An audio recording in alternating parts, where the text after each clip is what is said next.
ចាក់កោវិស័យគឺចង់សំដៅទៅលើសេចក្តី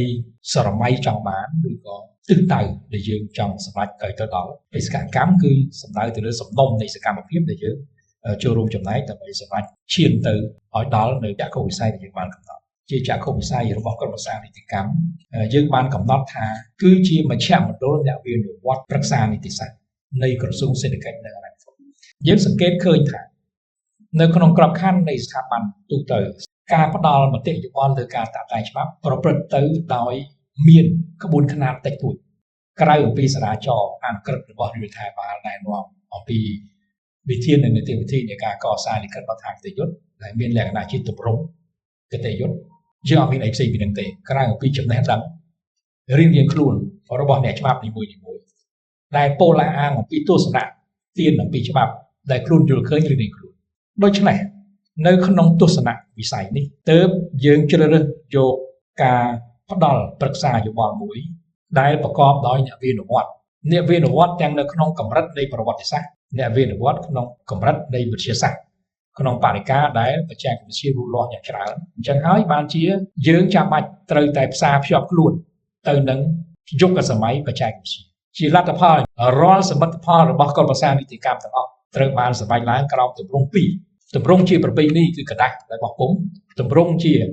ទំនើបបច្ចេកវិទ្យាគឺមាន application មានកម្មវិធីបច្ចេកវិទ្យា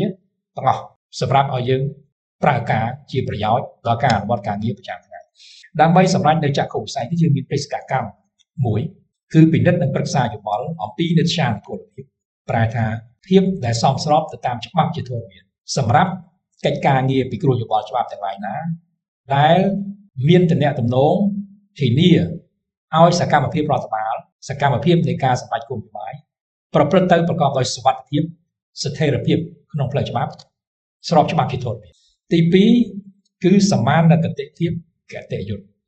សមានគតិភាពគតិយុត្តនេះគឺចង់សំដៅទៅលើការកសាងច្បាប់ដែលសមស្របទៅតាមប្រព័ន្ធច្បាប់ដែលកំពុងស្ថិតនៅជាធរមានអ្នកវិនិយោគគឺការបង្កើតច្នៃប្រឌិតថ្មីហើយខ្ញុំសូមបញ្ជាក់ថាអ្នកវិនិយោគនេះមានសារៈសំខាន់ណាស់សម្រាប់អ្នកច្បាប់ដែលហៅថាអ្នកច្បាប់ជាអរិយាប័ត្រទូទៅយើងសង្កេតឃើញជាអ្នកដែលប្រកាន់មាំចំពោះបន្ទាត់របស់ខ្លួនភាសាអង់គ្លេសគេឲ្យឈ្មោះថា the art of paradox គឺជាដំណើរមួយដែលផ្ទុយគ្នាតែមិនប្រទាំងប្រទើគ្នាជាដំណើរដែលយើងរក្សានៅអនុលោមភាពផងហើយនឹងជាដំណើរមួយដែលយើងបង្កើតថ្មីផងអនុលោមភាពប្រែថាសមស្របតាមអ្វីដែលមានបច្ចុប្បន្នការបង្កើតថ្មីប្រែថាការទទួលយកនៅរបស់ថ្មីមកបំពេញបន្ថែមចំពោះអ្វីដែលមានស្រាប់អញ្ចឹងក្នុងន័យនេះហើយគឺអ្នកវិនិយោគនឹងគុណតម្លៃសកលខ្ញុំឧទាហរណ៍មួយយើងនិយាយអំពីការអនុវត្តច្បាប់ដោយអចិន្ត្រៃយ៍ដោយអព្យាក្រឹតច្បាប់ទាំងអស់ត្រូវអនុវត្តដោយគ្មានការរើសអើងនេះទាំងអស់គឺត្រូវអនុវត្តដោយស្មើភាពគ្នាចំពោះមុខច្បាប់ជាប្រពៃណីរបស់ខ្មែរយើងពីបុរាណមកមន្ត្រីរាជការរួមទាំងចៅក្រមមន្ត្រីតុលាការត្រូវវាចាក់នៅអគតិធម៌ទាំង4ប្រការសេចក្តីលំអៀងព្រោះតែឆន្ទិគតិស្រឡាញ់លំអៀងព្រោះតែទោសាគតិស្អប់លំអៀងព្រោះតែភ័យគតិភ័យខ្លាចអំណាចឥទ្ធិពលរបស់មនុស្សមោហគតិលំអៀងព្រោះតែសេចក្តីវង្វេងមិនចេះមិនយល់អំពីចំណេះដឹងអំពីច្បាប់អញ្ចឹងដើម្បីរក្សាច្បាប់ឲ្យស្ថិតនៅក្នុងទួលនីតិរបស់ខ្លួនក្នុងការធានាសណ្ដាប់ធ្នាប់ក្នុងសង្គមមន្ត្រីអនុវត្តច្បាប់ទាំងមន្ត្រីរដ្ឋបាលទាំងមន្ត្រីតុលាការត្រូវតែមានអរិយាប័ត្រ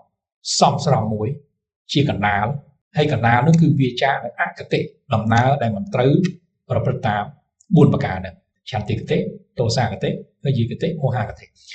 នេះគឺជាប្រពៃណីពីបុរាណមកតាំងពីជំនាន់មុនអង្គរ